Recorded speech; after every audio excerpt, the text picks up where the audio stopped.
Assalamu alaikum to everyone. Hope you are doing well. Today I am going to discuss one of the important chapter for class 11th chemistry, that is some basic concepts of chemistry. Class 11th का पहला chapter जिसका नाम है some basic concepts of chemistry, जो कि एक important chapter है and ये बेसिक सा चैप्टर है। इस चैप्टर को कैसे पढ़ना है, क्या करना है, वो मैं आपको सिखाऊंगा। एंड ये एक ही वीडियो में वन शॉट पे हम पूरा चैप्टर कंप्लीट करेंगे। इस चैप्टर में हमें क्या क्या पढ़ना है, सबसे पहले मैं थोड़ा सा आपको ओवरव्यू दूंगा चैप्टर के बारे में। हमें सबसे पहले मैटर के बारे में बात करना है। एज ए स्टूडेंट्स अगर हम देखेंगे कि हमें मैटर को जानना है, मैटर क्या होता है, वो पूरी तरीके से हमें पढ़ना है। आफ्टर दैट जब हम मैटर को कंप्लीट करेंगे, हमें एटॉमिक नंबर सीखना है, हमें मास नंबर सीखना है, इसके बाद हमें एवरेज एटॉमिक मास पता होना चाहिए, वो सीखना है। आफ्टर दैट हमें एक मॉलिक्यूल से एटम कैसे कैलकुलेट की जाती है, एक मॉलिक्यूल से इलेक्ट्रॉन, प्रोटॉन, न्यूट्रॉन वो कैसे कैलकुलेट करते हैं। उसके बाद हमें मोल कॉन्सेप्ट को पढ़ना है। आफ्टर दैट हमें molecular formula, empirical formula and कुछ लॉज पढ़ने हैं एंड स्टोइकियोमेट्रिक कोएफिशिएंट वो उसके बारे में भी बात करना है। बहुत ही इंपॉर्टेंट चैप्टर है एंड ये बेसिक सा चैप्टर है। अगर आपने इस चैप्टर को मिस किया तो समझ लेना कि आपने आने वाली जो केमिस्ट्री आपको 11th में पूरी साल पढ़नी है, वो भी आपको क्या होगा कि उसमें आपको बहुत सारे कंफ्यूजन पैदा होंगे, बहुत सारे कंफ्यूजन क्रिएट होंगे, क्योंकि आपका जो बेसिक सा चैप्टर है इसके बारे में आपको पढ़ना है एंड इंपॉर्टेंट चैप्टर भी है। नीट में यहाँ से एक दो क्वेश्चन आते हैं। सबसे पहले अगर हम इस चैप्टर को स्टार्ट करेंगे, इस चैप्टर को स्टार्ट करने से पहले हमें मैटर के बारे में पता होना चाहिए कि मैटर होता क्या है। शाबाश, हमें मैटर के बारे में पता होना चाहिए, what is matter. So 9th class से हम पढ़ते आते हैं कि मैटर होता है anything which occupies mass and space. आज मैं इसकी वजाहत आपके सामने करूंगा। मैटर के बारे में अगर हम बात करेंगे, anything which occupies mass and space, anything which occupies mass and space, what does it mean. कोई भी चीज दुनिया में, कोई भी चीज जिसमें मास होगा या कुछ भी होगा या स्पेस, यानी दुनिया में कोई भी चीज, anything which occupies mass and space, जिसमें मास भी होगा एंड स्पेस भी होगा, उसको हम मैटर कहते हैं। यानी मास का मतलब जिसमें वेट होगा, स्पेस का मतलब जो कि कुछ स्पेस, जो कि कोई जगह ऑक्यूपाई करता है। फॉर एग्जांपल मैटर के बारे में अगर हम बात करेंगे, मेरे पास ये मार्कर है, जिस मार्कर से मैं लिख रहा हूं ये मैटर है। यस, अगर हम मैटर की बात करेंगे, इसके एग्जांपल से board, marker, very good, pen, शाबाश, जिससे ये वीडियो रिकॉर्ड होता है, कैमरा,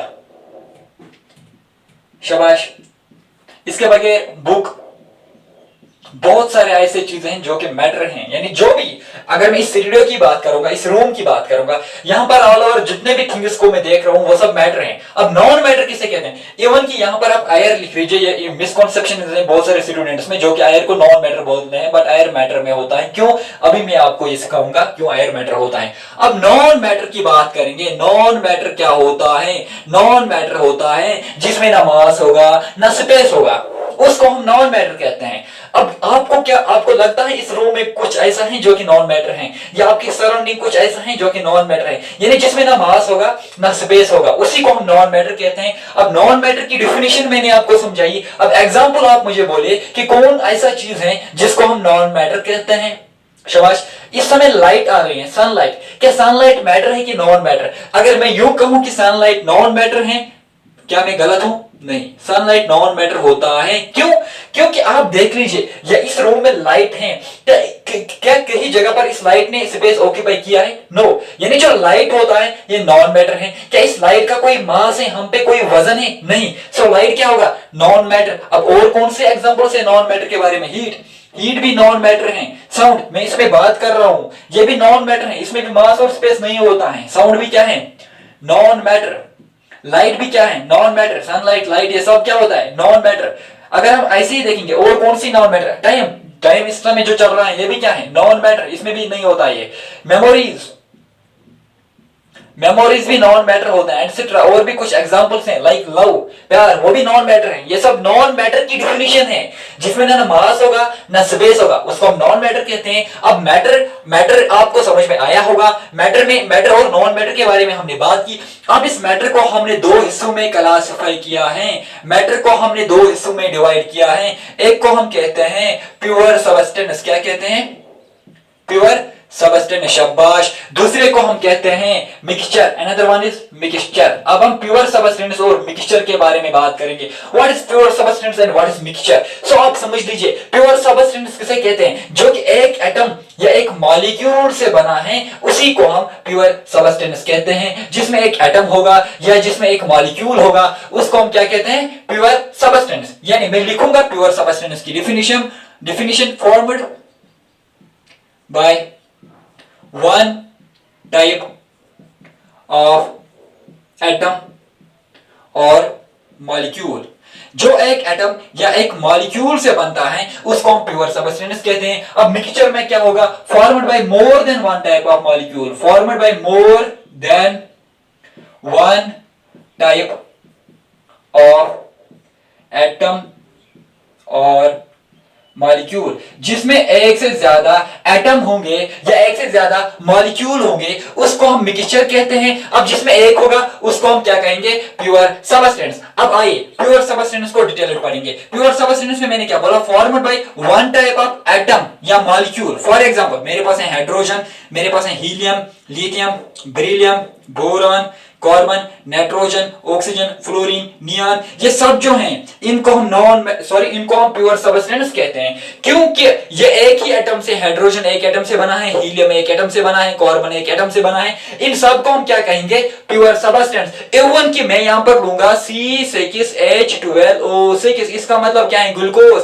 ग्लूकोज भी प्योर सबस्टेंस में आएगा। अरे भाई, आपने अभी बोला, सर आपने अभी बोला मैटर की प्योर सबस्टेंस की डिफिनेशन जो एक एटम से बनता है, बट यहां पर तो कार्बन भी है, हाइड्रोजन भी है, ऑक्सीजन भी है, यहां से एक से ज्यादा एटम है। तो ये प्योर सबस्टेंस में कहां से आया? मैंने एटम के साथ साथ बोला मॉलिक्यूल, जिसमें एक मॉलिक्यूल, ग्लूकोज एक मॉलिक्यूल है। That is why glucose pure substance में आएगा, ग्लूकोज मिक्सचर में नहीं आएगा। प्योर सबस्टेंस में ग्लूकोज हम लिख सकते हैं। अब मिक्सचर की बात करेंगे। मिक्सचर को फर्दर दो टाइप्स होते हैं। अब मिक्सचर के फर्दर दो टाइप्स होते हैं। कौन कौन सा? होमोजेनियस मिक्सचर और हेटेरोजेनियस मिक्सचर। एक को हम कहते हैं होमोजीनियस मिक्सचर। क्या कहते हैं? Homogeneous mixture. And another one is heterogeneous mixture, heterogeneous mixture. शाबाश। What is homogeneous mixture and what is heterogeneous mixture? Homogeneous mixture क्या होता है समझा लूंगा, थोड़ा सा वेट कीजिए। होमोजेनियस मिक्सचर के बारे में अगर हम बात करेंगे, मेरे पास एक बीकर है। क्या है?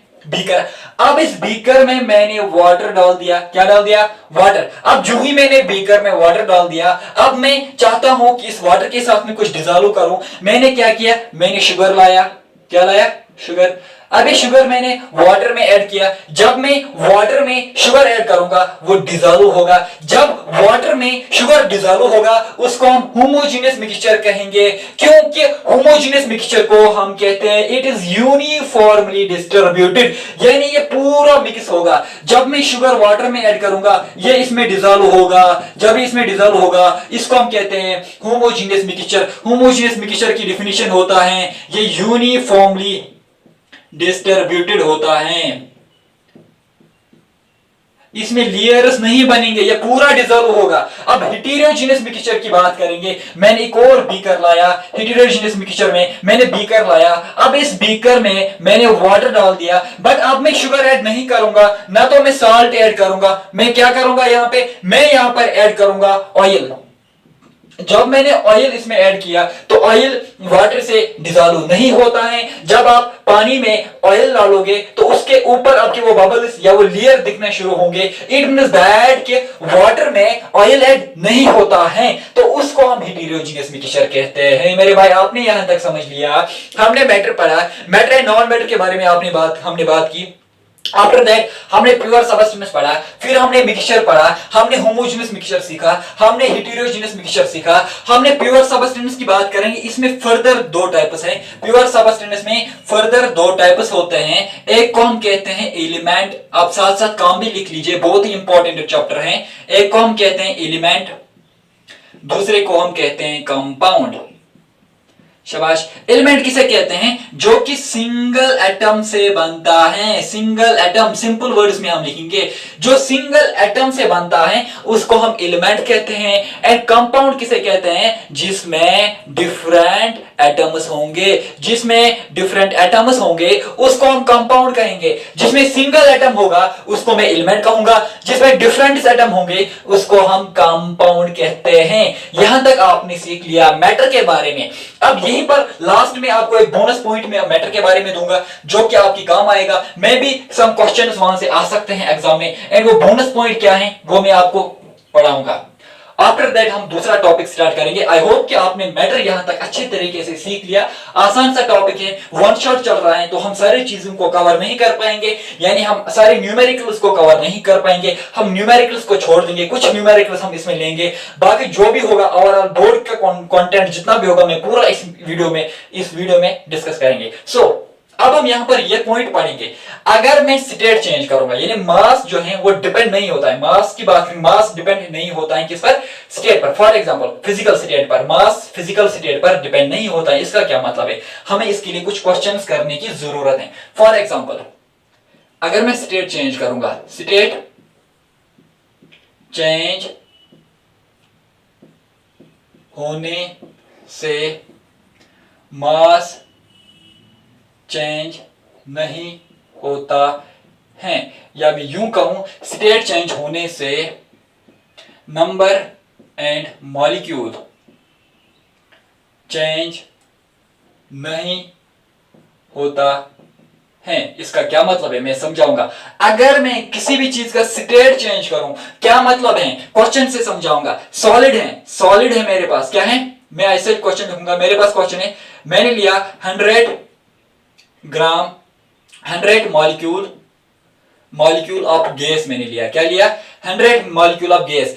इस 100 मॉलिक्यूल ऑफ गैस को मैंने कन्वर्ट किया 100 मॉलिक्यूल ऑफ लिक्विड में, यानी गैस को मैं लिक्विड में कन्वर्ट कर रहा हूं। जब मैंने गैस को लिक्विड में कन्वर्ट किया, मैंने क्या चेंज किया? गैस से लिक्विड। इट मींस दैट मेरे पास गैस था, अब इस गैस से मैंने लिक्विड में चेंज किया। इट मींस दैट मैंने स्टेट को चेंज किया, स्टेट चेंज किया। जब मैं स्टेट चेंज करूंगा मास चेंज नहीं होगा, नंबर चेंज नहीं होगा। अगर आपको क्वेश्चन आएगा 100 मॉलिक्यूल ऑफ गैस था, उसको आपने कन्वर्ट किया 100 मॉलिक्यूल्स ऑफ लिक्विड में, आप मुझे बताओ how many molecules of gas, कितने मॉलिक्यूल्स ऑफ गैस प्रेजेंट होंगे उस कंटेनर में। अगर 100 मॉलिक्यूल था तब भी 100 रहेंगे, अगर 50 मॉलिक्यूल था तब भी 50 रहेंगे, अगर 20 मॉलिक्यूल होंगे तब भी 20 मॉलिक्यूल होंगे। क्यों? क्योंकि मैंने आपको एक पॉइंट बोला, स्टेट चेंज होने से मास नहीं चेंज होता है, स्टेट चेंज होने से नंबर या मॉलिक्यूल चेंज नहीं होता है। यहां पर गैस था, गैस से हमने लिक्विड में कन्वर्ट किया, अगर लिक्विड होगा लिक्विड से gas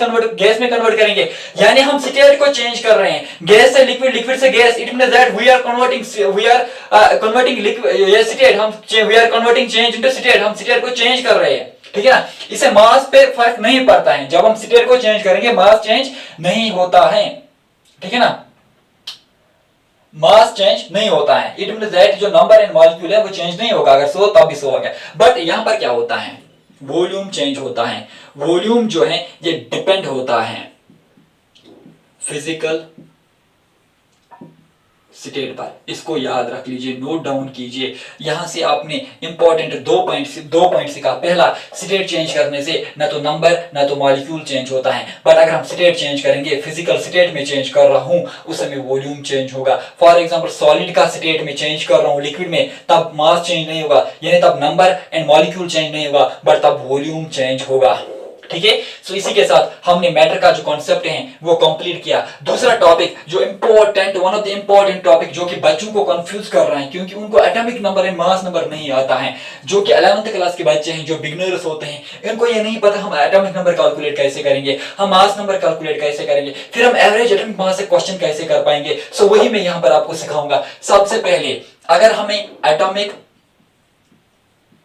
number and mass number सीखना है, क्या सीखना है? Atomic number and mass number. कैसे सीखेंगे? आइए मैं सिखाता हूं।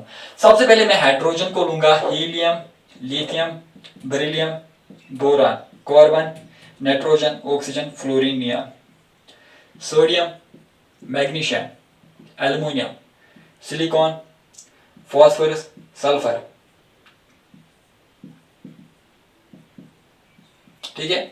अब हाइड्रोजन का एटॉमिक नंबर 1 है, हीलियम का एटॉमिक नंबर 2, लिथियम का एटॉमिक नंबर 3, बेरिलियम का 4, बोरान का 5, कार्बन का 6, नाइट्रोजन का 7, ऑक्सीजन का 8, फ्लोरीन का 9, नियॉन का 10 एंड सोडियम का 11, 12, 13, 14, 15, 16, 17, 18, 19, 20। अब हमने क्या लिखा? Atomic number. एंड ये होता है एटॉमिक नंबर। Atomic number. अब एटॉमिक नंबर के बाद हम इनका मास नंबर लिखेंगे। क्या लिखेंगे? Mass number. अब ये मास नंबर कैसे लिखा जाता है, इसके लिए मैं आपको बेहतरीन सा ट्रिक बताऊंगा जिससे हम इन सब का मास नंबर लिख पाएंगे। ट्रिक क्या है वो आप सीख लीजिए। सबसे पहले कुछ एक्सेप्शन है यहाँ पर जिनको हमें डायरेक्टली याद करना है। हाइड्रोजन का मास नंबर 1 होता है, इसको आप याद कर लीजिए, शाबाश। अब बेरिलियम का मास नंबर होता है 9, इसको डायरेक्टली याद कर लीजिए, शाबाश। मास नंबर बेरिलियम का 9। नाइट्रोजन का मास नंबर होता है 14, इसको याद कर लीजिए। क्लोरीन का मास नंबर होता है 35.5, एग्जाम में आ सकता है। ऑर्गन का मास नंबर होता है 40, शाबाश। अब जो रह गया उनको क्या करना है सर? उनको भी याद करना है? नहीं, उनके लिए ट्रिक है। कौन सी ट्रिक सर? बता दीजिए कौन सी ट्रिक है। आइए मैं सिखाता हूं। जितने भी इवन होंगे आप डायरेक्टली इवन को डबल कर दो। इवन को क्या करना है? डबल। अब जितने भी और बचे हैं उनको आप डबल प्लस 1 कर दो। बेहतरीन सी ट्रिक है। A1 को डबल करना है और को डबल प्लस 1 करना है। आइए चलते हैं, सीखते हैं क्या होगा। यहां पे हमारे पास दूसरा है हीलियम। इसका एटॉमिक नंबर कितना है? 2। क्या ये इवन में आएगा कि और में? 2 इवन होता है। इवन को क्या करना है? डबल। इट मींस दैट कि इसका मास नंबर 4 होगा। Is it easy? अब लिथियम का एटॉमिक नंबर क्या है? 3। लिथियम मगर एटॉमिक नंबर 3 है, 3 किस में आएगा? और डबल प्लस 1, 3 को डबल करेंगे, 6 प्लस 1 7, इसका मास नंबर 7 है। बोरान का 5, इसका मास नंबर 11 आएगा। कार्बन का 12 आएगा। ऑक्सीजन का 16 आएगा। डबल कर लीजिए इसको, डबल प्लस 1 क्योंकि ये ऑड है, ऑड को डबल प्लस 1 करना है। 9 9 18 प्लस 19 आएगा, इसको 20 आएगा, इसको 23 24, इसको ये और है, और को डबल प्लस 1 13 13 26 27, इसको 28, इसको 31 32 39 40। अब यहां तक हमने मास नंबर सीखा। First 20 elements. और भी कुछ एलिमेंट्स हैं जिनके बारे में, और भी कुछ एटम्स मॉलिक्यूल जिनके बारे में हम मास नंबर सीखेंगे। सबसे पहले अगर हम मीथेन के बारे में बात करेंगे, मैंने CH4 लिया, इसका मास नंबर होता है 16। हाउ? कैसे?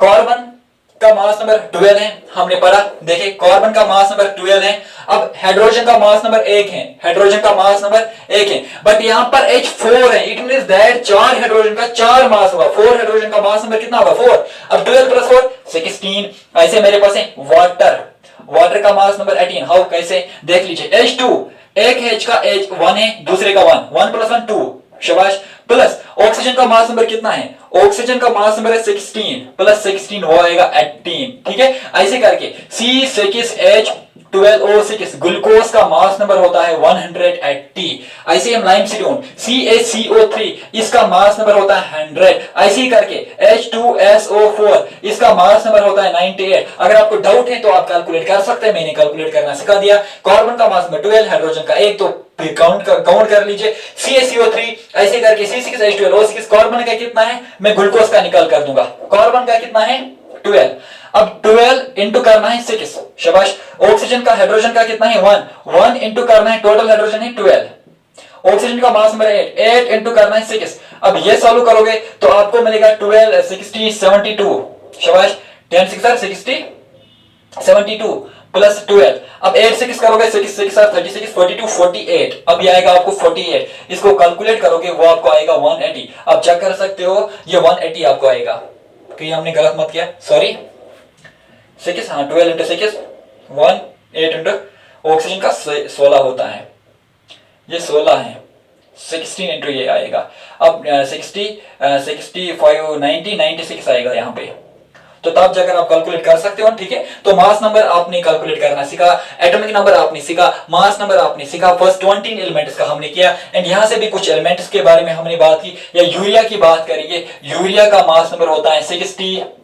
ऐसे ही करके एसिटिक एसिड के बारे में बात करेंगे। एसिटिक एसिड का मास नंबर होता है 60। ऐसे ही करके बहुत सारे एलिमेंट्स हैं लाइक कार्बन डाइऑक्साइड CO2 का मास नंबर कितना होगा, कार्बन का मास नंबर 12, ऑक्सीजन का 16 32 दिया आएगा 44। ऐसे ही करके बहुत सारे एलिमेंट्स हैं, ऐसे करके बहुत सारे कंपाउंड्स का आप मास नंबर निकाल पाओगे। ठीक है, तो यहां तक हमने ये सीखा atomic number and mass number. Now हम पढ़ेंगे average atomic mass. This is the important topic. Average atomic मास पर आप समझ लीजिए, अगर आप कॉम्पिटिटिव एग्जाम की तैयारी कर रहे हो तो यहां से आपके एग्जाम में एक क्वेश्चन आ सकता है। एंड कैसे क्वेश्चंस आते हैं वो क्वेश्चंस हम करेंगे। तो क्वेश्चंस कैसे करने, सो आइए मैं आपको सिखाता हूं। टॉपिक है एवरेज एटॉमिक मास या एवरेज एटॉमिक नंबर भी हम एवरेज एटॉमिक नंबर पहले हम पढ़ेंगे। देखिए करना क्या है, हमें लिखना है एवरेज, फॉर्मूला याद रख लीजिए, total number, total sum of observation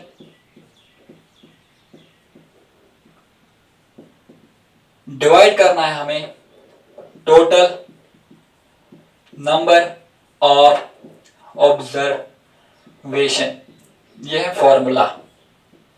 अब करना कैसे है वो मैं आपको सिखाऊंगा। यह हमारे पास फॉर्मूला है, अब करना कैसे है चलिए आते हैं सीखते हैं। सो एवरेज हमें निकालना है। फॉर एग्जाम्पल मेरे पास क्वेश्चन है 1 2 3 1 2, शाबाश।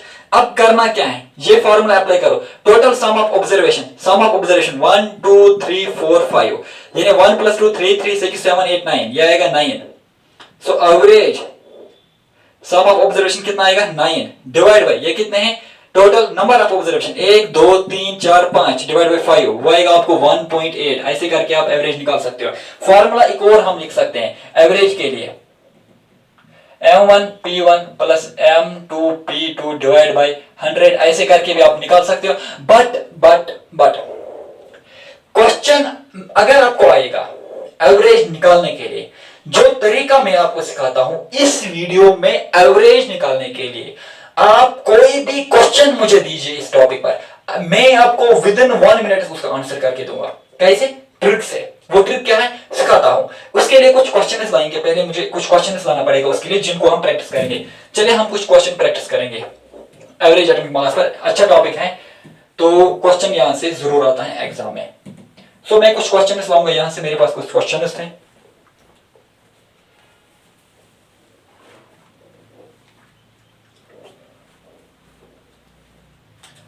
चलिए हम इसमें कुछ क्वेश्चंस करेंगे।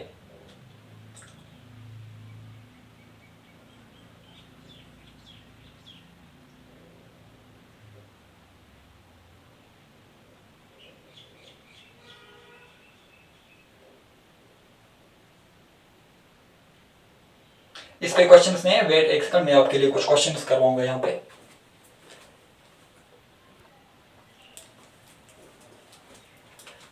चलिए आइए, मैंने कुछ क्वेश्चंस लाए आपके लिए। तो सबसे पहला क्वेश्चन है यहां पर, find average atomic mass of chlorine. Question क्या है, क्वेश्चन है मेरे पास find average atomic mass of chlorine, जिसकी परसेंटेज दी गई है क्वेश्चन में 35% दी गई है। 35 नहीं, परसेंटेज इसकी क्लोरीन जो 35 है इसकी परसेंटेज 75 दी गई है। ठीक है, दूसरा है हमारे पास क्लोरीन 37, इसकी परसेंटेज 25 दी गई है। हमें एवरेज एटॉमिक मास निकालना है। ये क्वेश्चन नंबर पहला है, find average atomic mass of chlorine, this इसकी परसेंटेज इतनी है, इसकी परसेंटेज इतनी है। सॉल्व कैसे करना है, शॉर्ट तरीका बताता हूं, मुझे नहीं लगता है इससे आसान तरीका इन क्वेश्चंस को करने के लिए होगा। So this is the one of the easy way to solve this types of question. Find average atomic mass chlorine का दिया गया है। सो करना क्या है, यहां पर जो क्लोरीन है 35, ठीक है, क्लोरीन 35 जो है इसको मैं 0 के बराबर लूंगा। जो छोटा है 37 35, इनमें छोटा 35 है, इसको मैं 0 के बराबर लूंगा। अब करना क्या है, क्लोरीन 35 को मैंने किसके बराबर लिया, 0 के बराबर। इनटू परसेंटेज कितनी है 75, वो आएगा 0 0 × 75 0 होगा। अब ये 35 से 37 तक कितनी डिफरेंस है, 2, तो मैं लिखूंगा क्लोरीन जो 37 है इसमें कितनी डिफरेंस है 2, इनटू परसेंटेज कितनी है 25, तो मैं लिखूंगा 25, ये आएगा 50।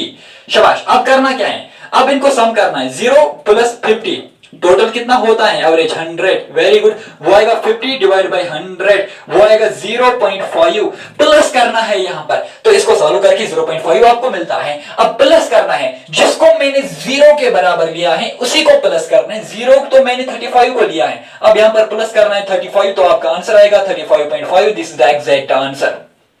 सबसे आसान है, तो ये करने की भी जरूरत नहीं है, मैं क्वेश्चन में ही इसका आंसर निकाल दूंगा, बट आपके लिए ये थोड़ा सा तरीका है, आप ऐसे करेंगे। एक और क्वेश्चन हम लेंगे यहां पर, इसी टाइप का क्वेश्चन है। क्वेश्चन क्या है? Find average atomic mass of silicon 28, इसकी परसेंटेज 92 दी गई है। दूसरा है SA29, इसकी परसेंटेज यहां पर 5 दी गई है। तीसरा है Si30, इसकी परसेंटेज यहां पर 3 दी गई है। अब इस क्वेश्चन को भी वैसे ही सॉल्व करना है जैसे मैंने अभी क्वेश्चन किया है। कैसे? 28, 29, 30, इनमें सबसे छोटा कौन है? 28 लीजिए, इसको 0 के बराबर कर लीजिए। 28 इंटू 0 के बराबर इसे करना है, जो सिलिकॉन Si यह 28, ठीक है। अब 0 के बराबर लीजिए, इंटू करेंगे 92, वो आपको आएगा 0। अब दूसरा Si29, ये 28 से 29 तक कितनी डिफरेंस है? 1, लिखिए 1 इंटू 5, वो आएगा 5। तीसरा Si जो 30 है वो कितना है? 28 से 2, 29, 32 डिफरेंस, लिखिए 2 इंटू 3, वो आएगा 6। अब सम कर लीजिए, 0 प्लस 5 प्लस 6 डिवाइड बाई 100, वो आएगा 11 डिवाइड बाई 100, वो आएगा 0.1। ऐसा ही कुछ आएगा 0.1। आप इसको सॉल्व कर लीजिए। 11 डिवाइड बाई 100 को मैं सॉल्व करता हूं, 11 100, वो आता है 0.11, वो आएगा 0.11। अब जो ये 0.11 आएगा, आपको प्लस क्या करेंगे? जिसको हमने 0 के बराबर लिया, 0 किसके बराबर हमने लिया? 28 को हमने किसके बराबर लिया था? 0। अब प्लस क्या करेंगे यहां पर? 28, आंसर क्या आएगा? 28.11। This is the correct answer. Find average atomic मास पर एक और क्वेश्चन करेंगे, फाइंड एवरेज एटॉमिक मास पर। वो कौन सा क्वेश्चन है? क्वेश्चन नंबर 3 क्वेश्चन है हमारे पास, find average atomic mass of magnesium 24, इसकी परसेंटाइल 79 दी गई है। Mg 25, इसकी परसेंटाइल 10 दी गई है। Mg मैग्नीशियम 26, इसकी परसेंटाइल 11 दी गई है। सो अब इस क्वेश्चन को कैसे करोगे देख लीजिए। अब सबसे छोटा 24, 25, 26, 24 के 0 पे क्या बराबर? Mg जो ये 24 है, आप इसको 0 के बराबर लीजिए, इंटू 79, वो आएगा 0। अब दूसरा ये 1 है, Mg 25, तो ये किसके बराबर लेंगे? 24 से 25 तक 1 डिफरेंस है, 1 इंटू 10, तो वो आएगा 10। तीसरा Mg जो है मैग्नीशियम, वो है 26, 24 से 26 तक 2 डिफरेंस है, तो आप 2 इंटू 11 कर लीजिए, वो आएगा 22। It means that 0 plus 10 plus 22 divide by 100, वो आएगा आपको 32 डिवाइड बाय 100। 32 डिवाइड बाय 100 करोगे आप, मैं 32 डिवाइड बाय 100 करता हूं, 32 डिवाइड बाय 100, वो आता है 0.32, वो आएगा 0.32। अब इस 0.32 को क्या करना है? जो कि हमने 0 के बराबर लिया, 0.32, 0 किसके बराबर? 24 को हमने किसके बराबर लिया था? 0 के बराबर। अब यहां पर 24 को प्लस कीजिए, 24 प्लस 0.32, वो आपको आएगा 24.32 approximate. This is the correct answer. अब ऐसे करके आपको कोई भी क्वेश्चन दिया गया हो, आपको क्या करना है, आसान तरीका मैं यहाँ पे आपके लिए बता रहा हूँ। क्वेश्चन को सॉल्व करने के लिए आपको उतना हेक्टिक नहीं करना है, बस आपको इजी कुछ ट्रिक से अप्लाई करने हैं। जैसे कि जो सबसे छोटा है उसको 0 के बराबर लेना है, 0 बराबर लेना है। आफ्टर दैट जो वैल्यू दिया है, वैल्यू को मल्टीप्लाई कर लीजिए डायरेक्टली, फिर उनको सम करके डिवाइड कर लीजिए 100 से, आपका आंसर डेफिनेटली निकल आएगा। जो आपका आंसर निकल आएगा, जो कि आपने 0 बराबर लिया है, 24 को आपने 0, तो 24 से मल्टीप्लाई 24 से प्लस कीजिए। जो आप 0 के बराबर लेते हो उसको फिर ऐड करना है।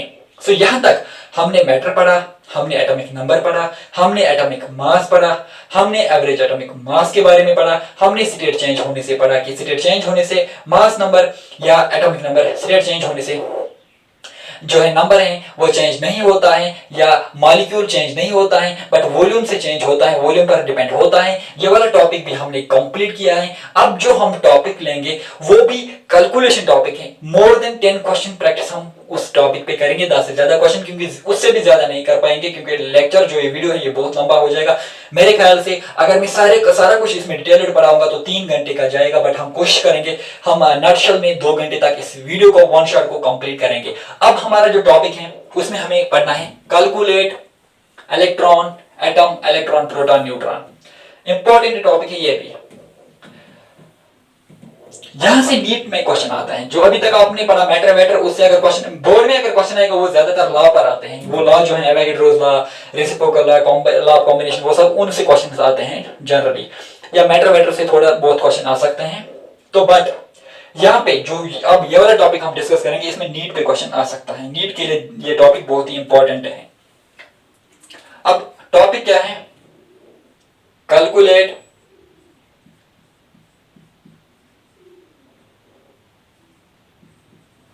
Atom, electron, proton, neutron in any molecule. किसी भी मॉलिक्यूल से हमें देखना है कि हम इलेक्ट्रॉन, प्रोटॉन, न्यूट्रॉन, एटम को कैलकुलेट कैसे करते हैं। आइए जानते हैं कैसे करते हैं। थोड़ा सा पानी पी लेंगे पहले।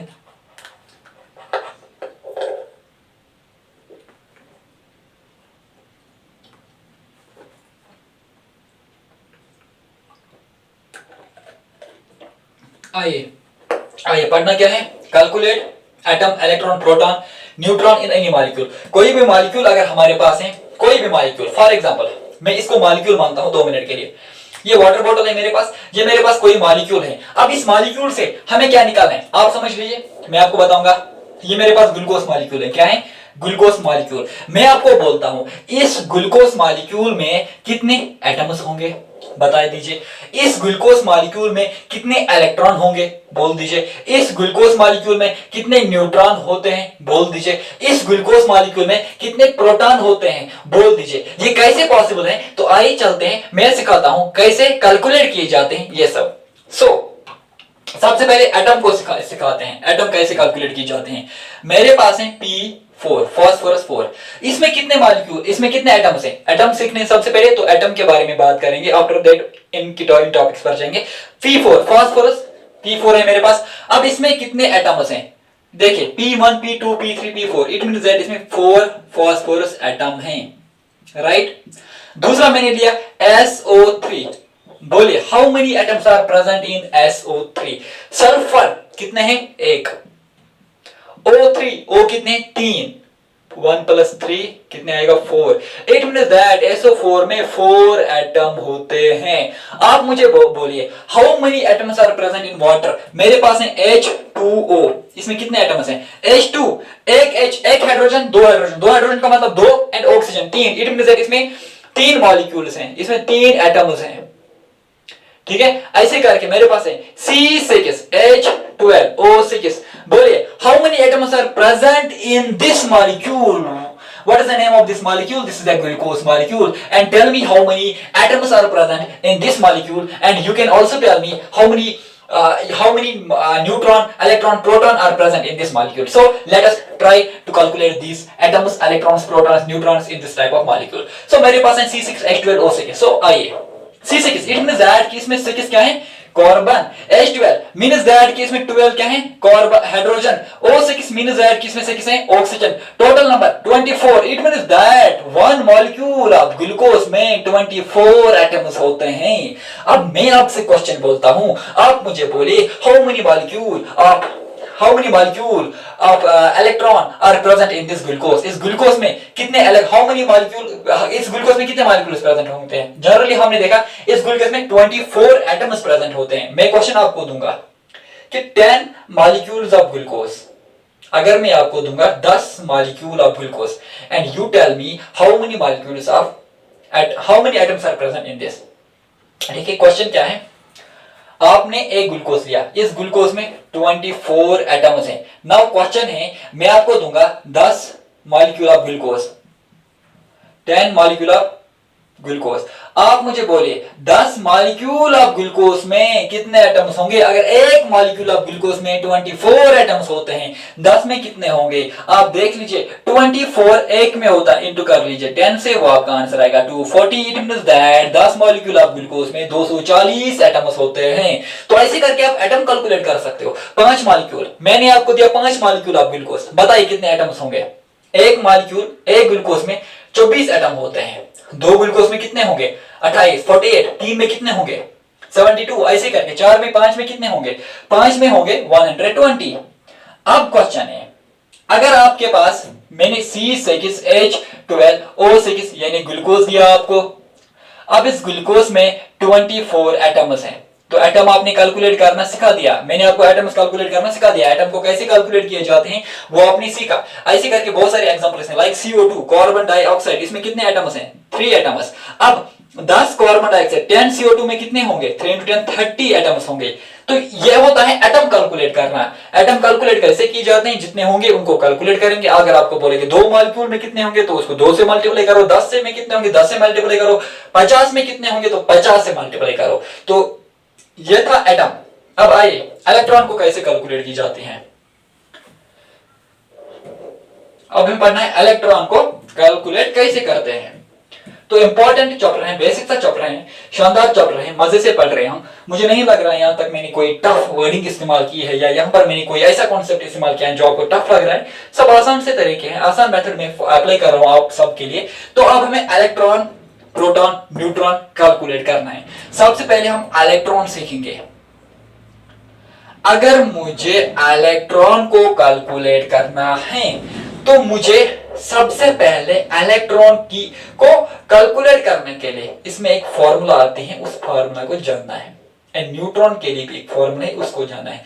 अब इलेक्ट्रॉन की फॉर्मूला क्या है? हमें लिखना है टोटल नंबर ऑफ इलेक्ट्रॉन, ठीक है। आफ्टर दैट हमें समेशन ऑफ xi इनटू करना है कि नंबर ऑफ मॉलिक्यूल कितने हैं। आसान सा तरीका है, करना क्या है, मुझे लिखना है total number of electron summation of xi into number of molecule, and this is the formula, जिस फॉर्मूला से हम इलेक्ट्रॉन को कैलकुलेट कर पाएंगे। इस फॉर्मूला को अभी अपने नोट कार्ड पर लिख दीजिए। अब एक और फॉर्मूला है जिससे हम न्यूट्रॉन को कैलकुलेट करते हैं। न्यूट्रॉन को कैसे कैलकुलेट करते हैं? टोटल नंबर ऑफ न्यूट्रॉन, ये किसके बराबर होता है? Summation of A minus xi into number of molecule. These are the two formulas जिनसे हम इलेक्ट्रॉन, प्रोटॉन या न्यूट्रॉन कैलकुलेट कर सकते हैं। अब यहां पर जो ज़्यादा है, ज़्यादा का मतलब है एटॉमिक नंबर, इस ज़्यादा का मतलब है एटॉमिक नंबर, एंड इस xi का मतलब है सफिक्स जो कि नीचे दिया गया होता है। अब इस Z का मतलब यहां पर A का मतलब, Z का मतलब क्या है? Mass number and atomic number. जो ये A है इसका मतलब है मास नंबर, इस Z का मतलब है एटॉमिक नंबर। अब ये दो फॉर्मूला आपने राइट डाउन किया। अब कोई भी क्वेश्चन मुझे दीजिए, कोई भी question, I will tell you, आप मुझे कोई भी क्वेश्चन दीजिए, मैं आपको इलेक्ट्रॉन, प्रोटॉन, न्यूट्रॉन इन दो फॉर्मूला से कैलकुलेट करके दूंगा, ठीक है। सो आइए चलते हैं, क्वेश्चन प्रैक्टिस करेंगे। इलेक्ट्रॉन, प्रोटॉन, न्यूट्रॉन कैलकुलेट पर जितने क्वेश्चंस आप मुझे बोलोगे मैं कैलकुलेट करके दूंगा। मेरे पास बहुत सारे क्वेश्चंस हैं, इस पे हम हजारों क्वेश्चंस कर पाएंगे, बट उतने करने की जरूरत नहीं है, 5-10 में आपको जनरली सिखाऊंगा। चलिए पहला क्वेश्चन है हमारे पास, टोटल नंबर ऑफ इलेक्ट्रॉन हमें निकालना है। क्वेश्चन क्या है? क्वेश्चन है मेरे पास, calculate how many molecule are present in, नहीं क्वेश्चन क्या है? C6H12O6। क्वेश्चन है C6H12O6 यानी ग्लूकोज दिया गया है, 1 मॉलिक्यूल ऑफ ग्लूकोज है। क्या है? 1 मॉलिक्यूल ऑफ ग्लूकोज। हमें बोलना है इस 1 मॉलिक्यूल ऑफ ग्लूकोज में कितने इलेक्ट्रॉन होते हैं, यानी 1 मॉलिक्यूल ऑफ ग्लूकोज मुझे दिया गया है, इसमें मुझे बोलना है कितने इलेक्ट्रॉन होते हैं। कैसे कैलकुलेट करेंगे? इलेक्ट्रॉन की बात आई तो इलेक्ट्रॉन की फॉर्मूला करेंगे, लगाएंगे हम लिखेंगे total number of electron is equal summation of Z मतलब एटॉमिक नंबर। किसका एटॉमिक नंबर? कार्बन का।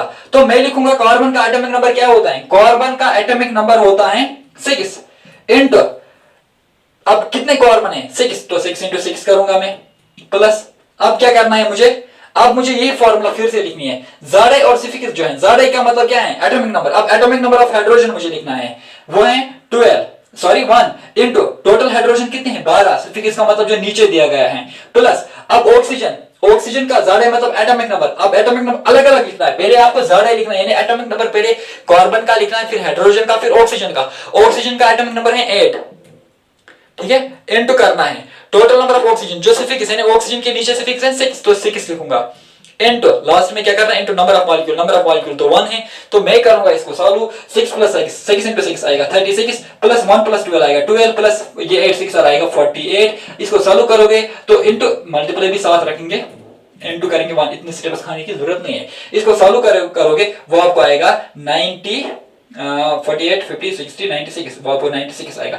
It means that one molecule of glucose में 96 इलेक्ट्रॉन होते हैं। अभी अभी थोड़ी देर पहले हमने एटम की बात करी, एक मॉलिक्यूल ऑफ ग्लूकोज में लिया, उस टाइम भी मैंने C6 H12O6 इसको हम ग्लूकोज कहते हैं, इस ग्लूकोज में 24 एटम होते हैं।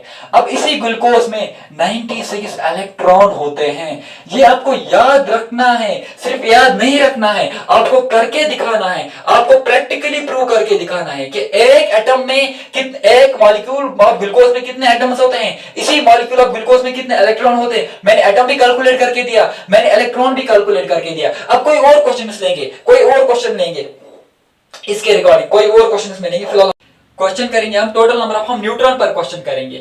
आपको क्वेश्चन है, आपको 10⁻17 मॉलिक्यूल ऑफ कार्बन डाइऑक्साइड दिया गया है, कार्बन डाइऑक्साइड CO2। आप मुझे इसमें total number of neutron calculate करके दोगे, तो यस हम कैलकुलेट करके देंगे कैसे, हम फॉर्मूला लगाएंगे total number of neutron is equal summation of A मतलब मास नंबर, कार्बन का मास नंबर होता है 12, माइनस को एज यूजुअल लिखेंगे, एटॉमिक नंबर कार्बन का 6 होता है, इनटू करेंगे 1 क्योंकि कार्बन के नीचे सफिक्स 1 है, प्लस, ठीक है, प्लस करेंगे, आप ऐसे लिखेंगे, प्लस करेंगे इसको, अब लिखना है ऑक्सीजन, ऑक्सीजन का मास नंबर होता है 16, माइनस कार्बन 8, ऑक्सीजन का एटॉमिक नंबर 8, इनटू करना है हमें 2 क्योंकि इसमें 2 होते हैं, इनटू करना है 2, कार्बन यहां पर 2 है।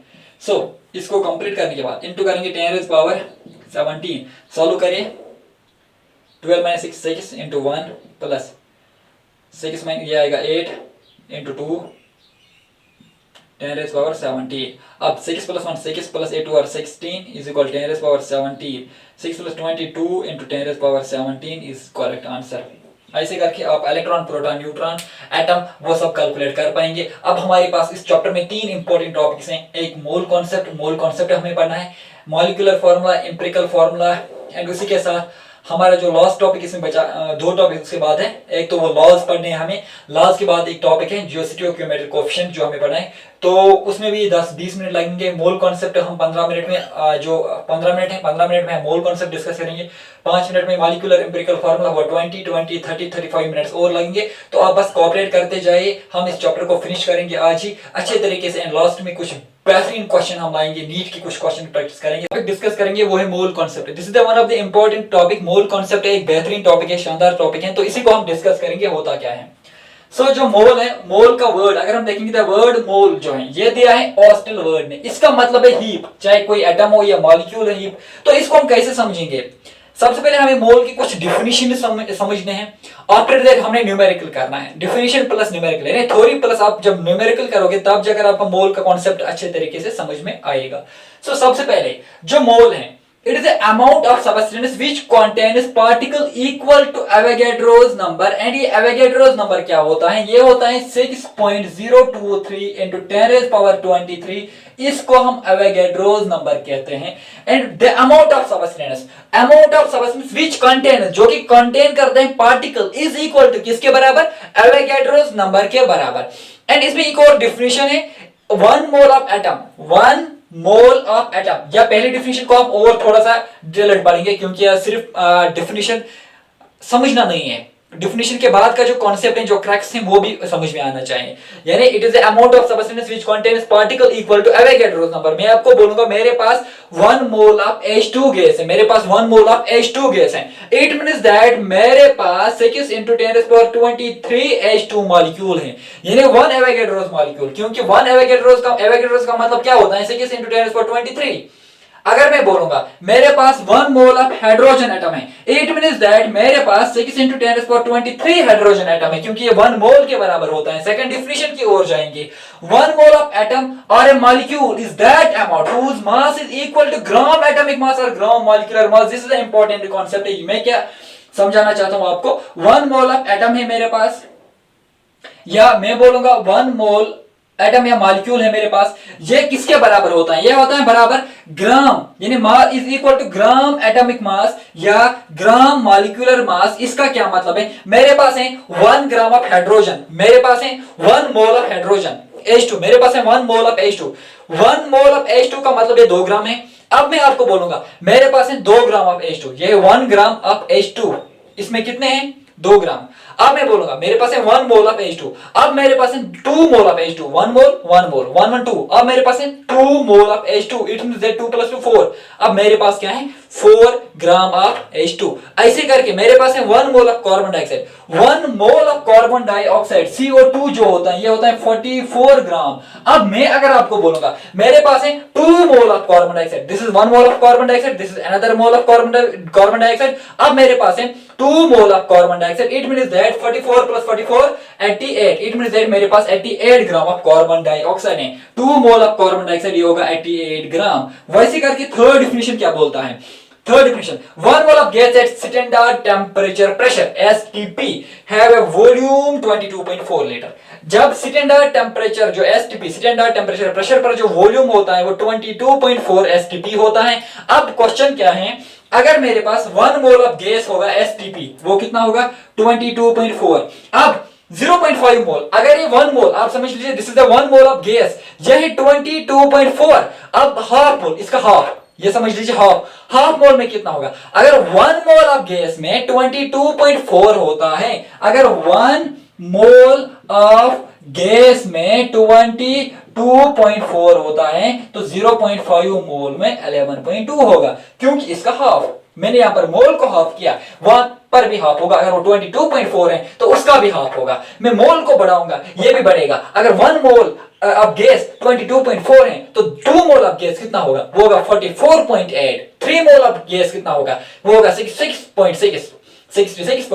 यानी अगर मैं मोल को बढ़ाऊंगा, यहां से STP बढ़ जाता है, मैं मोल को कम कर रहा हूं, वहां से STP कम होता है। कैसे, मैंने बोला 1 मोल ऑफ गैस, मेरे पास 1 मोल ऑफ गैस कितना है 22.48 STP। अब मैंने मोल को कम किया, 0.5 मोल में कितना होगा 11.2। मैंने मोल को बढ़ाया, 1 से मैंने 2 मोल किया, 2 मोल ऑफ गैस वो आएगा 44.4, क्योंकि मैं मोल को 44.8 आएगा। 1 मोल 22.4 होता है, 2 मोल 44.8 होगा, 0.5 मोल तो 11.42 होगा। यानी मोल को बढ़ाऊंगा वो बढ़ जाएगा, मोल को कम करूंगा यहां से कम होगा।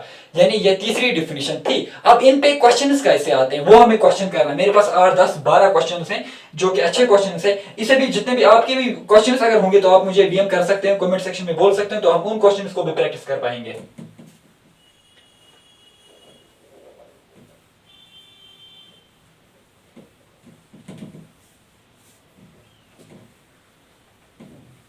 चलिए हम कुछ क्वेश्चंस यहां से करेंगे जो कि इंपॉर्टेंट क्वेश्चन है इस मोल कॉन्सेप्ट पर। इसमें हम एम्पिरिकल एंड मॉलिक्यूलर फार्मूला के बारे में भी बात करेंगे।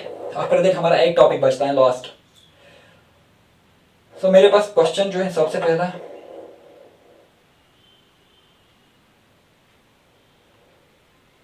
Let's start.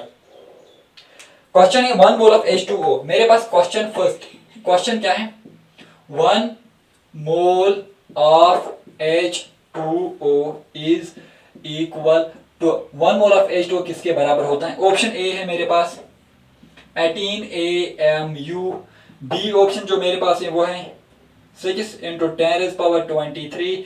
सी ऑप्शन मेरे पास है 18 ग्राम। डी ऑप्शन मेरे पास है नन। इसका जो सही ऑप्शन है वो आप याद रख लीजिए, वो है 18 ग्राम। 1 mole of H2O, 1 mole of H2 H2O जो है ये 18 ग्राम के बराबर होता है। अब क्वेश्चन नंबर सेकंड इस मोल कॉन्सेप्ट पर हम करेंगे। क्वेश्चन नंबर सेकंड है मेरे पास, कैलकुलेट नंबर ऑफ मोल। हमें करना है कैलकुलेट नंबर ऑफ मोल, हमें मोल निकालना है। तो कैलकुलेट नंबर ऑफ मोल, पहला क्वेश्चन है मेरे पास, पहला पार्ट है मेरे पास 22 gram of carbon dioxide, this is the first part. Second part मेरे पास है 5.3 gram of Na2CO3। Third part मेरे पास है 3.42 ग्राम ऑफ सक्रोज। ठीक है, अब पहला part 22 gram of carbon dioxide हमें मोल निकालना है। तो देख लीजिए, मोल निकालने के लिए N is equal given mass divided by molecular mass, given mass divide by molecular mass. So N 22.4 यानी गिवन N हमें निकालना, गिवन मास कितना है 22 ग्राम, मैं लिखूंगा 22 gram divide by molecular mass, M मतलब molecular mass of carbon dioxide कितना होता है 44, वो आएगा 1/2, वो आएगा 0.5 मोल। ये पहले पार्ट का आंसर आएगा 0.5 mole. This is the first part, ये पहला पार्ट सॉल्व। दूसरा पार्ट 5.3 ग्राम, तो आप यही formula N is equal M by M, molecular mass given mass divided by molecular mass. Given mass कितना है 5.3, मैं लिखूंगा 5.3। मॉलिक्यूलर मास कितना है Na2CO3 का मॉलिक्यूलर मास होता है 106, आप कैलकुलेट कर सकते हो, आसानी मैंने पढ़ाया। अब इसको कैलकुलेशन आसान करने के लिए मैं ऐसे लिखूंगा 553 डिवाइड बाय 106 इंटू करूंगा 10 से मल्टीप्लाई, ताकि मैं इस डेसिमल को पॉइंट को हटा दूंगा। अब 1 r 2 r 1 divide by 2 into 10, वो आएगा 1/2 0.5 इंटू 10। ठीक है, अब ऐसे करके हम इसका 0.5 इंटू 10 देखेंगे ये एग्जैक्ट है कि नहीं। 0.5 डिवाइड बाय 10 आएगा यहाँ पर, 0.5 divide by 10, sorry for that. 0.5 divide by 10 को सॉल्व करोगे तो आपको आंसर जो मिलेगा वो आएगा 0.05, वो आएगा 0.05। इसको आप सॉल्व कर सकते हो। Second part. अब थर्ड पार्ट 3.42, सेम वैसे ही करना है। 3.42 इसको क्या करना है 3.42 डिवाइड बाय 342, देख लीजिए 3.42। अब सक्रोज इसका मॉलिक्यूलर मास हमें निकालना है, दिया क्या है 3.42, ये गिवन मास है। Molecular mass of sucrose 340। अब इस पॉइंट को हटाने के लिए मैं इसको मल्टीप्लाई यहां से 100 कर दूंगा। अब ये बन जाएगा 340 डिवाइड बाय 340, 342 नहीं, ये 342 है, 342 इसका मॉलिक्यूलर मास होता है 342। अब ये 342 कट हो जाएगा, वहां पर क्या बचा 100। ठीक है, तो ऐसे करके आप different types of question solve कर सकते हो। मेरे पास एक और क्वेश्चन है इसमें मॉलिक्यूलर मास निकालने के लिए। सो 1/100 को आप सॉल्व करके आपको 0.01 का आंसर मिल जाएगा। मेरे पास एक और क्वेश्चन है, एक second, just wait 1 minute, 1 second, sorry for that. Question number 2 mole of laughing gas, question है 2 mole of laughing gas, laughing gas NO2 को कहते हैं। ठीक है, 2 मोल ऑफ लाफिंग गैस। अब इसमें हमें देखना कितना होगा, N is equal M by M। शाबाश, सिंपल है। हम क्या करेंगे N नंबर कितने 2 इज इक्वल M हमें निकालना है, तो इसका मॉलिक्यूलर मास 44। अब इससे मल्टीप्लाई करेंगे, M जो आएगा वो आएगा 88 ग्राम। लाफिंग गैस 2 मोल का 88, एक का 44 होता है, 2 का 88। अभी मैंने बोला 3 का कितना होगा, इसका 3 से मल्टीप्लाई, 4 5 से मल्टीप्लाई, ऐसे करके आप इन क्वेश्चंस को कर सकते हो। तो देख लीजिए जो मोल कॉन्सेप्ट है, मैंने इसमें क्वेश्चन ज्यादा क्यों नहीं करवाया, क्योंकि मैंने ऑलरेडी वीडियो अपलोड किया है। आप YouTube पर देख लीजिए, 20 मिनट का, 30 मिनट का शायद एक वीडियो है, उसमें मैंने मोल कॉन्सेप्ट पर मोर देन 30 क्वेश्चंस करवाए हैं, 30 MCQs एंड इंपॉर्टेंट, उसमें 5-7 क्वेश्चंस नीट के भी हैं, वो मैंने ऑलरेडी कंप्लीट करवाए हैं। मैंने सोचा कि अब नए से यहाँ पर क्वेश्चन प्रैक्टिस करूंगा तो वो लेंथ ज्यादा हो जाएगा, क्योंकि हमें molecular formula, empirical formula and फिर स्टोइकियोमेट्रिक कोएफिशिएंट उसके बारे में भी बात करना है एंड लॉज भी पढ़ने, तो ये लेक्चर बहुत ज्यादा बढ़ जाएगा। सो मोल कॉन्सेप्ट के 3 डिफिनेशन आप याद कर लीजिए कि जो कि मैंने आपको लिखवाया वो 3 डिफिनेशन। उसके बाद अगर आपको कैसे निकालना है, मैंने आपको सिखाया कैलकुलेट नंबर ऑफ मोल। अगर आपको नंबर ऑफ मोल कैलकुलेट करना है, आपको formula N is equal to given mass divided by molecular mass याद रखना है। N is equal to given mass divided by molecular mass, जो गिवन मास आपको होगा, गिवन मास वो आपको वहीं से दिया गया होगा, एंड मॉलिक्यूलर मास आपको लिखना है। मॉलिक्यूलर मास किसी भी कंपाउंड का आप निकाल सकते हो, मैंने आपको निकालना सिखा दिया। मॉलिक्यूलर मास कैसे कैलकुलेट किए जाते हैं, थोड़ा सा empirical formula and molecular formula के बारे में बात करेंगे, जस्ट 1 मिनट हम उसको भी देंगे, उतना टफ नहीं है, आसान है। तो 1 शॉट में तो सारे कुछ कवर नहीं हो पाएगा, अगर हम लेक्चर वाइज पढ़ाएंगे तो उसमें मैं ये सारी चीजें आपको सिखाता, बट मैं कोशिश करूंगा कि ऑलमोस्ट टच, हम हर टॉपिक को हम टच करेंगे, यानी जितने भी टॉपिक्स हैं हम टच करेंगे। मॉलिक्यूलर फार्मूला क्या होता है, मॉलिक्यूलर फार्मूला, एंड यहां से हम लिखेंगे एम्पिरिकल फार्मूला। मॉलिक्यूलर फॉर्मूला को हम कंडक्ट करके यहाँ से एम्पिरिकल फॉर्मूला बनाते हैं। फॉर एग्जांपल मेरे पास है C6H6, यह है मॉलिक्यूलर फॉर्मूला यानी बेंजीन, इसकी एम्पिरिकल फॉर्मूला होगी C1H1, राइट।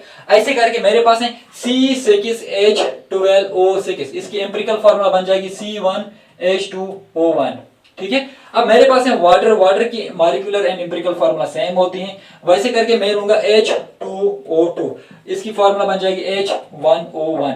अब देख लीजिए जो ये है इसको मैं ऐसे भी लिख सकता हूं, तो 6CH, इसका क्या आएगा 6C1 6CH2O, इसका आएगा 1H2O, इसका आएगा 2HO। अब जो ये वाले हैं यहां पर आपको याद रखना है, इंपॉर्टेंट पॉइंट में बताऊंगा, molecular formula is equal to N into empirical formula. This is the important. अभी इंपॉर्टेंट कैसे बन गया सीख लीजिए। Molecular formula is equal to N into empirical formula. अब इसका क्या मतलब है देख लीजिए।